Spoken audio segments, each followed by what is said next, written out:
Let's return to This Week in America. Here's your host, Rick Bratton.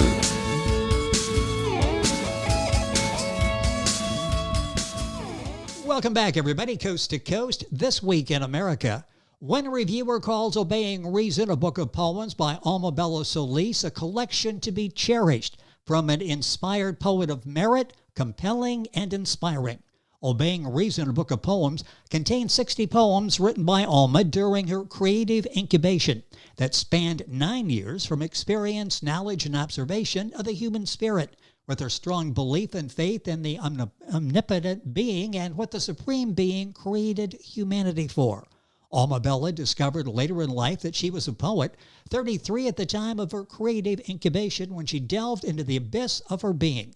Now, prior to her Dominican cloistered life in 1993, she was a corporate executive married to her career. She received a bachelor's degree in liberal arts with 3 majors in industrial psychology, philosophy, and English that she furthered onto an MBA and PhD.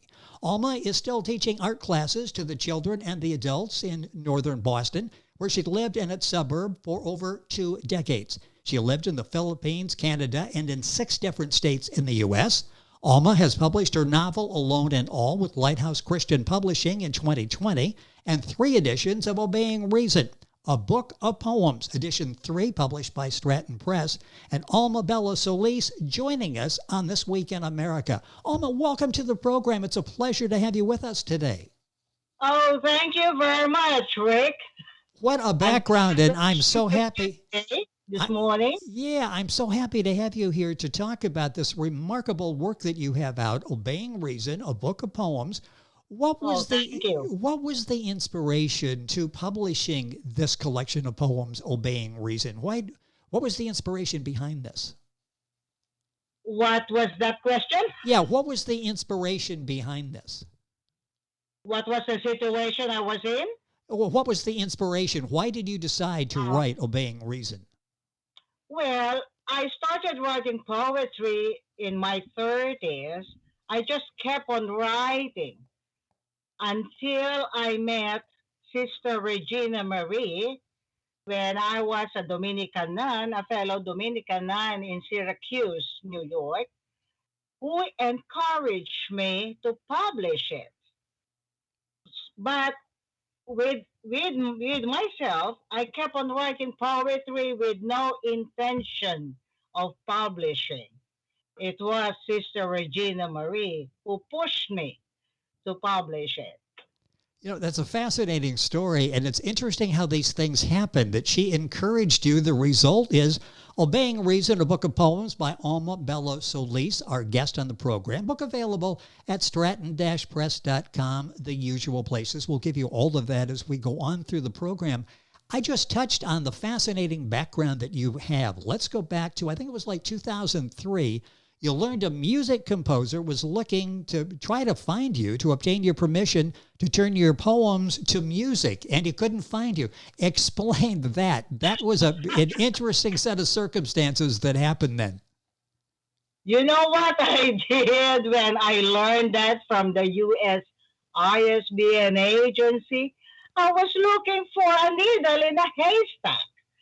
When I asked the U.S. ISBN agency what was the name of the male composer, they didn't get hold of the name because he was just one of the many callers they get in a day. So it was a lost opportunity that I wanted really my lyrical poetry to be turned into music. And here is someone looking for that because of the circumstances, unable to get in touch with you, that wanted to get your permission to turn your poems into music, which is what you wanted as well, but unable for the two of you to get together. The result, and you can read the poetry, and it is lyrical, and it really is life-changing. Obeying Reason, a book of poems. Alma Solis, S-O-L-I-S, is our guest on the program. What do you hope that readers take away from reading? What do you want them to know after reading Obeying Reason? What was the question again, Rick? I'm sorry. Yeah, what do you want the readers to take away? What do you want them to know in reading Obeying Reason? Okay. my my poetry puts one, well, it has put me into tranquility. It gives light to confusion. It provides us to measure what we are in our response to life and what we are really. It communicates to the inner self. What is life all about? And try to learn and discover the meaning of life. One has to dwell into the inner self in order to understand the meaning of life. That is what I'm trying to express in Obeying Reason, a book of poems. And you do it As a so well. result of my creative incubation, Rick. Yes, and the result of that is shared with everyone in the book, Obeying Reason, a book of poems, a book of inspiration and spiritual poetry. The book available, stratton-press.com, Amazon, the usual places. I want to talk a little bit, if I may, about the process. How do you compose your poems? When my head is filled, fully occupied with sublime thoughts, that would compel my head compels my hand to put the words into pen and paper, and a poem is created. There were many times in the past years that when that happened, it was not only one poem, it's one poem upon another. So in a couple of hours, I could write 5 poems. It's amazing the process and how that happens. Yes, it enters you. It enters your soul, your psyche, your being, and you are just compelled to write the words into paper. And then I would put it under my pillow that night, and then when the following morning I would read it. I said, "Did I write this?" Oops. I said, "I did not write this." That's amazing. And it's almost like these poems. So I myself delighted myself with what I did the night before. And now other people. And these are sort of like poems that had to be written, aren't they? These are poems that are saying to you, please write these. It's amazing the process and how these poems come to life. I want to talk about the style of poetry. Is there a style of poetry that you adhere to? Oh yes, I would always like lyrical poetry. That must be the reason why the male composer was looking for Exactly, me. yes. Because my poetry is lyrical. It can really turn into music, and my poems can be declaimed in class. And they have been. Alma Solis is our guest on the program, talking about her book, Obeying Reason, a book of poems. What is more delightful reading, do you think, prose or poetry? Both prose and poetry delight us. However, poetry can best describe in a few words what prose can describe in a lot of sentences.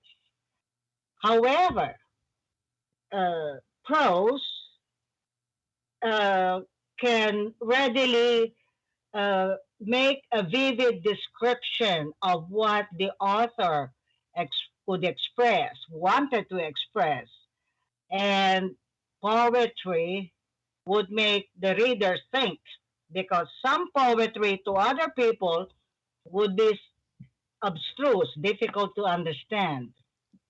That's so fascinating because 3, 4 people could read a poem and come away with different interpretation, which is sort of the Yes, beauty of that what. would be, because we are all different. Well, yes, yes. And then we take your guidance. People would say one and the same thing differently, because we are all different in our ways of thinking. Yeah, the beauty of poetry. It's an experience and upbringing and culture and race and some things, but we are all interconnected. With us on the program, Alma Bella Solis. If you're just joining us, her book is Obeying Reason, a book of poems. Who is your model in poetry? What? Oh, lots of them. Most of them are from the 16th to 19th century, like Shakespeare, Kipling, Yeats, Keats, Shelley, Tennyson, Pope, Milton. Those are my favorite poets. It's interesting you mentioned those names, and there are people now that read poetry that's It's dwelling into the soul. yes. I like poetry that teach us. Well, and that's what you do so well in your poetry. I mentioned, of course, poetry we're talking about in the book Obeying Reason, a book of poems, but mention your background in the arts, fine arts, performance arts. You're still teaching. Which one of those do you think is the closest to animating the human spirit? All of them do animate the spirit, as we are all different. Then it animates in a different way amongst people. But as for me, for myself, what animates the human spirit would be poetry and fine arts. Poetry in terms of reading, and that affects the soul, and fine arts in terms of sight, because you see it visually. Yes. What composes a good poem? What are the elements of a good poem? Good poems are those that provide tranquility. Good poems are those that gives light from confusion, from darkness. Good poetry are those that appear to measure what kind of people we are, what kind of a person I am. Good poems are those that have inherent wisdom in itself. Good poems are those that are constructively encouraging.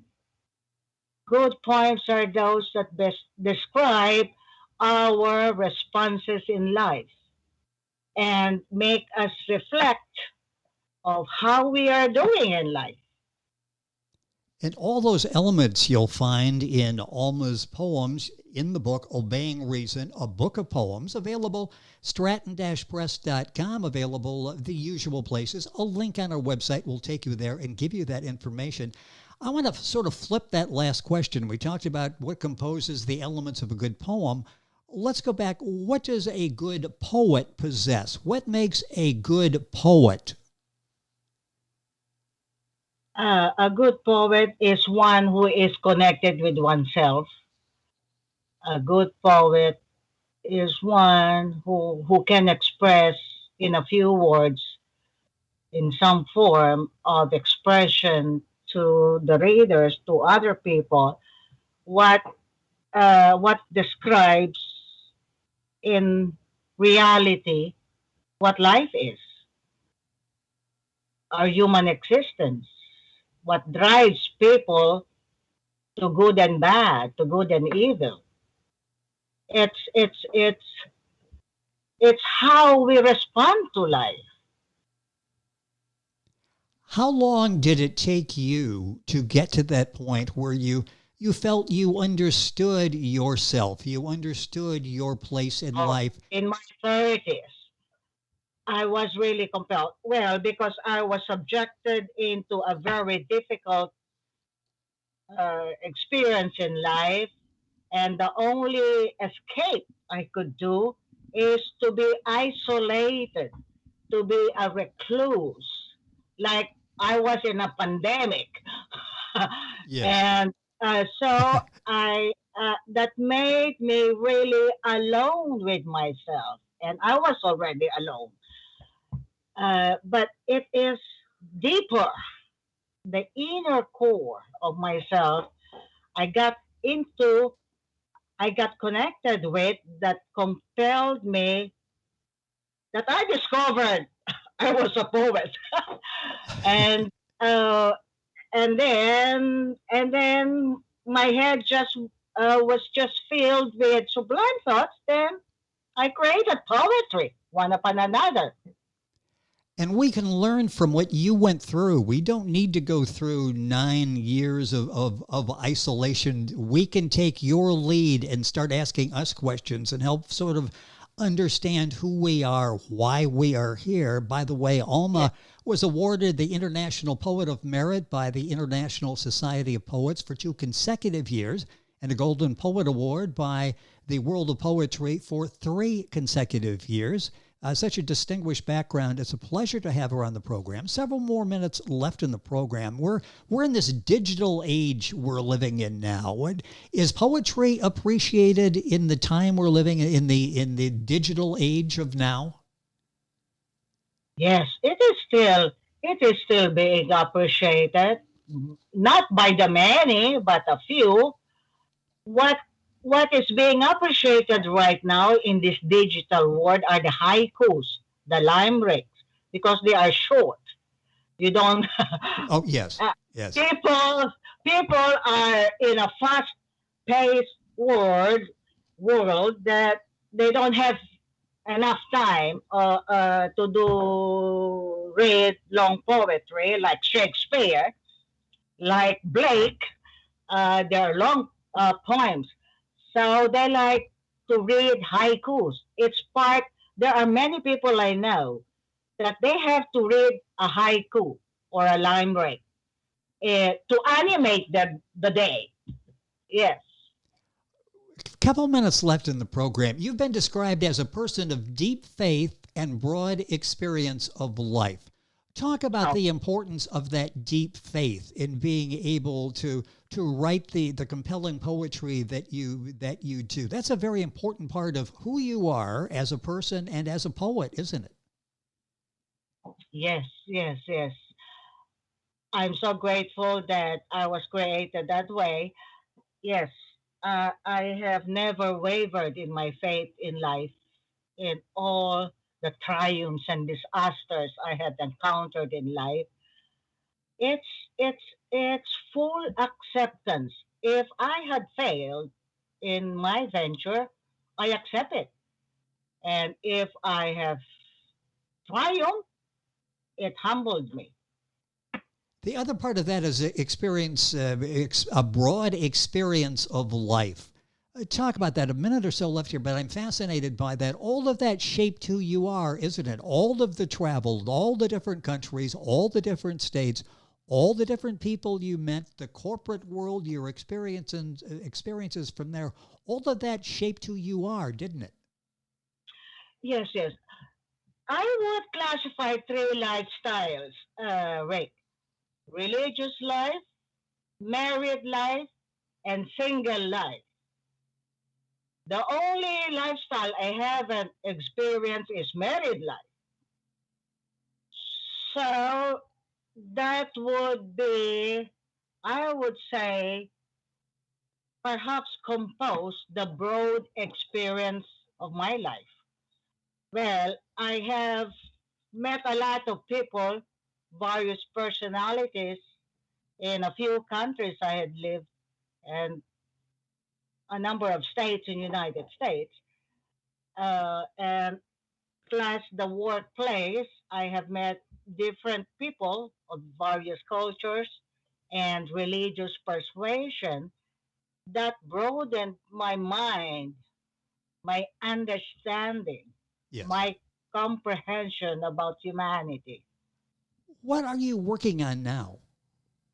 Pardon? What are you working on now? What's next for you? What do you have another book? I Uh, mentioned that Alone and All I'm is still available. working as an art teacher, and I just came out with a novel a few months ago. Uh, so uh, that has been my goal, to publish my novel, my first novel, and I am currently writing the sequel of the novel. Fantastic. And hopefully at some point we'll have an opportunity to talk about that. The novel is Alone and All. That was published, I You believe know last that, year. huh? Yes, that's available. You can find that. And the book we're talking about today, Obeying Reason, a book of poems by the award-winning poet Alma Bella Solis, S-O-L-I-S.